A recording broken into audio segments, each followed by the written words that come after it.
Bien, bonjour à tous. Merci de m'accueillir. Donc, je suis Jean-Marc Gouaché, en charge de la communication digitale et web marketing pour une école d'ingénieurs qui s'appelle l'École des Mines de Paris, Mines ParisTech aujourd'hui. Donc, j'ai eu le plaisir de contribuer à cet ouvrage et je me suis dit, la communication digitale expliquée à mon boss. Qui sont nos boss à nous? Les boss à nous, ce sont les profs qui sont des enseignants-chercheurs et qui surtout sont en lien direct avec nos publics, les étudiants, les entreprises, mais également leurs pairs. Alors, cette présentation va consister à, si ça veut bien fonctionner, voilà. Cette présentation finalement va consister à voir quels sont les conseils qu'on pourrait donner aux enseignants-chercheurs ou aux profs. Eh bien, le premier conseil, c'est celui d'exister, puisque étant donné qu'ils sont en contact direct avec leur public, eh bien, ce sont des personnages publics. Et les élèves, la première chose qu'ils vont faire, c'est de savoir à qui ils ont affaire. Existe-t-il? Qui est-il? Que fait-il? Et c'est souvent désastreux de voir que finalement, la présence des enseignants-chercheurs en ligne, eh bien, ils ont une présence qui est relativement infime. Assez peu documentée. La seule présence qui existe finalement, c'est la présence qui est assurée par leur établissement en lui-même. Donc une page qui remonte sur l'annuaire, une petite page de présentation des publications, et puis voilà, c'est fini.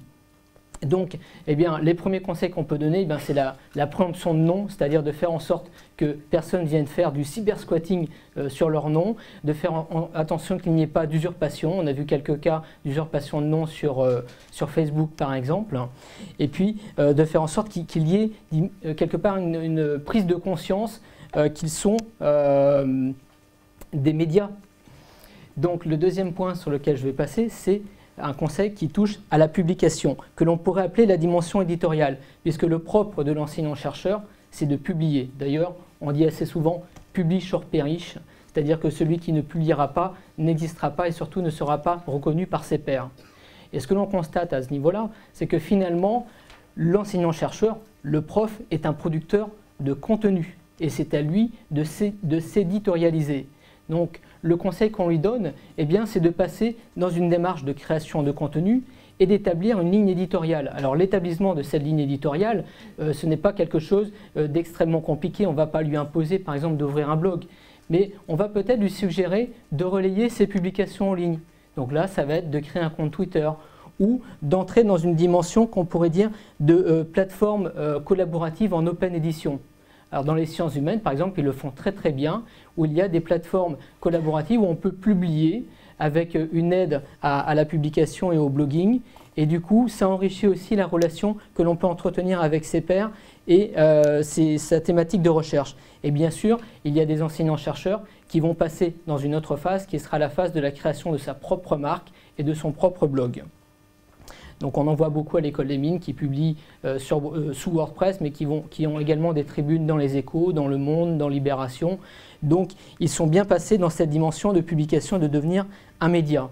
Alors une fois que vous publiez et que vous êtes donc le média, que faut-il faire? Eh bien il faut changer, puisque de là vont naître des questions, de là vont commencer à naître également les commentaires. Et donc en fait, l'éditorialisation engendre la relation. Et le web social, c'est véritablement la relation. Ce n'est pas rester dans son coin en vase clos. Alors, eh bien, échanger, c'est adapter ces médias, quelque part, ces contenus, à ses publics. Puisque une publication qui va paraître dans Nature, bon, certes, ça aura un bon écho au niveau de l'établissement, mais pas forcément au niveau des premiers publics, à commencer par les élèves. Donc, il faut adopter de nouveaux médias et se dire, tiens, finalement, mon papier, ça pourrait être le fruit d'une image. S'il y a une bonne image qui relate mes recherches, pourquoi pas la publier sur Instagram ou en faire une vidéo. Donc là, on est dans une démarche d'adaptation et surtout de penser à répondre et entrer en communication avec ses publics. Un autre point sur le web social et un conseil que l'on pourrait donner à son prof, eh bien, c'est de réseauter. Là, on rentre dans la dimension relationnelle. Alors, le réseau, pour le scientifique, eh bien, ce sont des réseaux qui sont assez spécifiques. Alors ici, par exemple, il y a Scientix ou Peer Evaluation. Alors, typiquement, Peer Evaluation, c'est un réseau qui consiste à faire de la revue de lecture, la revue de papier de publication scientifique entre pairs. et ne plus être soumis aux maisons d'édition. Donc on voit qu'il y a une évolution à ce niveau-là et que le fait d'être en relation, d'étendre son cercle avec de nouveaux publics et surtout des publics qualifiés, en tout cas pour ce qui concerne l'évaluation entre pairs de publication, on voit que le web social permet d'étendre son cercle, d'élargir aussi son regard, de quitter ses œillères et de voir que le monde dépasse simplement la sphère régionale ou la sphère nationale. C'est un moyen également de positionner sa compétence scientifique.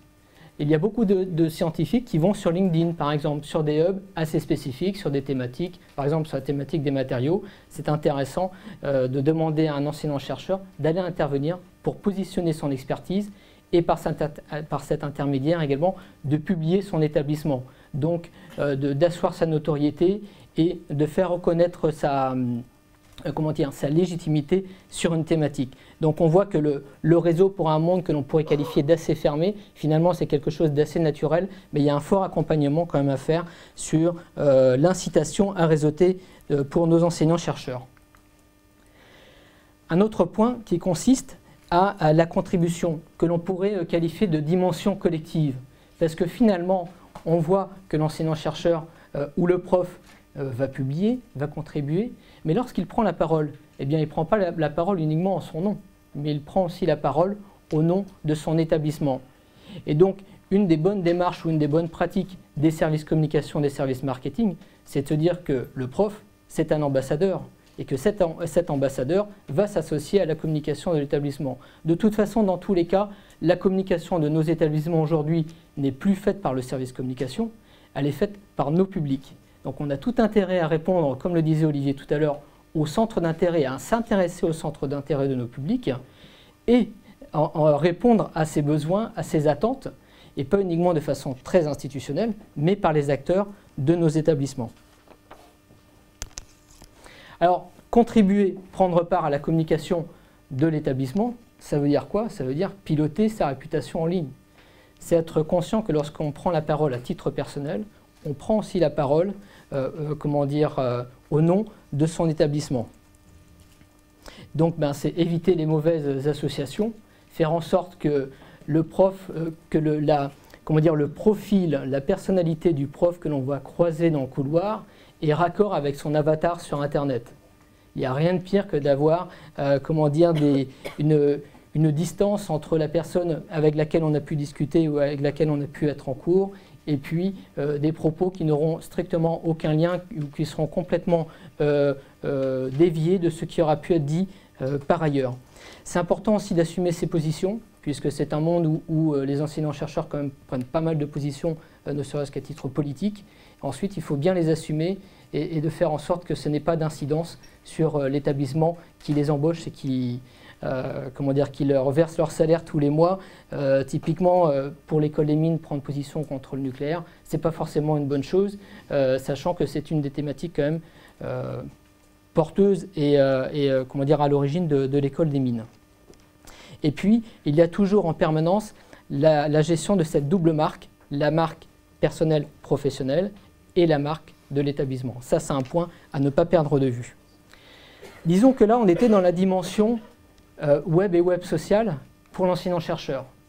Mais ce qui est intéressant de noter, c'est que finalement, il y a une tendance qui se dessine, c'est qu'aujourd'hui, on va passer du web social au web comportemental. C'est-à-dire que nos comportements, nos façons de faire dans la vie de tous les jours, finalement, sont fortement influencés et ont évolué au travers du web et portés par le web. Un exemple concret, c'est l'autopartage, ou Airbnb, ou Cocooning. Tous ces exemples-là, à dimension collaborative, montrent que finalement le web s'efface progressivement pour faire place à de nouveaux comportements. Eh bien, ça doit inciter nos enseignants-chercheurs à s'adapter à ces nouveaux usages, puisque les publics ont bien évolué. C'est fini, les étudiants qui viennent dans une salle et puis qui écoutent benoîtement. Non, ils sont tous connectés à Internet, ils vont commencer à faire des commentaires, ils vont zapper, ils vont les vérifier dans Wikipédia, c'est ce qui est dit par le prof, est correct, et puis véridique. Et puis finalement, on arrive en fait à adapter nos enseignements, on a tout intérêt à adapter nos enseignements par des méthodes typiquement on parle de classe inversée. C'est-à-dire qu'on propose aux élèves d'aller voir des vidéos sur Internet, de mettre son cours en ligne, des petites vidéos, ce qu'on appelle des nuggets, des vidéos de 10 minutes, 5 à 10 minutes, ils regardent, et ensuite le cours sera dédié à échanger, à voir si l'élève a compris, à approfondir, à répondre à ses questions et à faire des travaux, disons, plus interactifs. Et puis il ne faut pas perdre de vue aussi que le mobile prend une place extrêmement importante, on le note bien dans nos établissements, universités, écoles d'ingénieurs, écoles de commerce, et qu'on a tout intérêt à investir le mobile au travers de la vidéo, au travers de la photo, au travers de podcasts qui se consomment finalement dans les transports en commun et dans des temps qui auparavant n'étaient pas forcément dédiés à l'étude, mais qui là le deviennent. Combien de temps me reste-t-il? Il reste 2 minutes. Alors, entre 2 et 4 minutes, c'est pas pareil. On aura 2 minutes de rame. Alors, si ça vous intéresse, vous pourrez aller voir, il y a des sites type le site du Zéro ou Zotero par exemple, qui sont des plateformes. Des plateformes tout à fait adaptées en fait à l'enseignement, à la pratique collaborative, ce qu'on appelle enseigner en réseau. Et ça va être une des grosses tendances dans nos établissements d'enseignement supérieur, mais pas uniquement dans d'établissements d'enseignement supérieur. À l'école primaire, on le voit déjà, l'enseignement inversé arrive. D'ailleurs, on ne parle plus de MOOC, on parle plutôt aujourd'hui de SPOC, des Small Private Online Courses. Bon, ils n'ont rien inventé, hein, c'est ce que la Khan Academy a mis en place depuis très très longtemps déjà. Alors ça, c'est la partie, disons, enseignement. Et il y a une autre partie, alors qui nous intéresse, hein, l'école des mines, c'est 80% de notre activité, c'est de la recherche, et de la recherche orientée vers l'entreprise. Hein, on réalise 40 millions de recettes contractuelles par an, donc on est en lien direct avec le milieu de l'industrie, donc on s'intéresse beaucoup à la façon dont on va faire la recherche. Et on remarque que finalement, nous, scientifiques, on n'est plus les seuls à faire de la recherche. Là, je vous ai pris une capture d'image sur une opération qui s'appelle OpenRove. Et bien finalement, ce sont des gens qui ont investi un terrain qui était délaissé soit par les scientifiques, soit par les industriels, pour aller sur des épaves en fond marin. Ils ont créé ce robot et ils arrivent finalement à créer et à publier des résultats scientifiques. On est sur ce qu'on pourrait appeler, alors il y a plusieurs thèmes, hein, l'open source innovation ou l'open science. Alors nous, bien sûr, on ne va pas rentrer directement comme ça dans l'open science. Ce qu'il faut voir, c'est que c'est une tendance forte et lourde qui est en train de s'installer. On a tout intérêt à nous ouvrir, à s'enrichir aussi des expériences qui sont menées en parallèle, puisque notre système n'est pas immuable. Et on doit donc évoluer à ce niveau-là. Je dirais que ça, c'est la dimension collaborative. Il y a des expériences très sérieuses, type Run My Code, je ne sais pas si vous connaissez, qui est entre autres porté par HEC et Polytechnique, où des résultats très concrets sont mis à disposition du public. Il y a également les Fab Labs, que vous connaissez, ou les Hackspace Challenge, c'est-à-dire l'intégration des hackers, la diffusion de la culture du hacking, qui est une très bonne chose, c'est-à-dire qu'un des impératifs pour les élèves de demain, ça sera de savoir coder, par exemple. Très important, même si on fait des lettres et l'apprentissage des langues. Et le dernier slide, eh bien, c'est de militer. C'est-à-dire que les enseignants-chercheurs, les profs, ils ont tout intérêt à militer dans leurs établissements. Tout d'abord pour faire en sorte que les personnels, eux-mêmes, les élèves soient formés. Par exemple, formés à la gestion de sa réputation. Ça vaut pour les enseignants-chercheurs, mais ça vaut aussi pour les élèves. On a tout intérêt à accompagner nos élèves dans la gestion de leur réputation en ligne. Ça va aussi nous faire basculer dans la RH 2.0. Pourquoi publier des offres d'emploi uniquement au Pôle emploi et pourquoi pas les mettre en ligne sur Viadeo ou LinkedIn? Donc, est-ce que le compte LinkedIn ou le compte Viadeo d'université doit être géré par le service communication ou par le service RH? Donc ça, ce sont des questions qu'on se pose. Les bibliothèques 2.0, les bibliothèques universitaires 2.0, ça fait longtemps qu'elles sont passées au 2.0 et qu'on est sur le partage des données et des publications.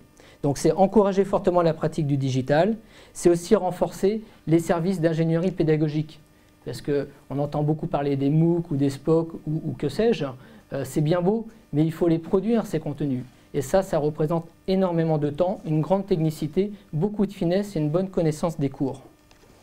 Et enfin, eh bien, militer aussi au sein des conseils de nos établissements, conseils d'administration, pour faire en sorte eh bien, que les infrastructures évoluent vers le cloud, par exemple, vers des logiciels en mode SaaS. Et là, il y a énormément de travail.